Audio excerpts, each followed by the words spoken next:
নমস্কার। আমি পূজা মিলন wait blog থেকে বলছি। আর ইনি হচ্ছে সুজিতা। এটা হচ্ছে আমাদের এক পারে আছে অপূর্ব। অপূর্ব বর্মনের ছেলেই বলছেন কথা, ধূপগুড়ি থেকে। আর একদিকে আছেন আমাদের হচ্ছে অপর্ণা সিংহর বাড়ির লোক, শিলিগুড়ি থেকে। তো আপনাদের প্রোফাইল আমরা এক্সচেঞ্জ করেছি, আপনারা নিজেদের মতো কথা বলে নিন। কথা বলুন আপনারা। দাদা কথা বলো। ইস, নেটওয়ার্কের খুব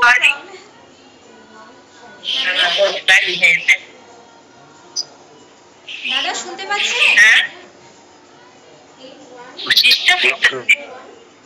নমস্কার। আচ্ছা ঠিক আছে। আপনার বাড়ি কোথায়? আছে বলছি তো, শোনাচ্ছে না?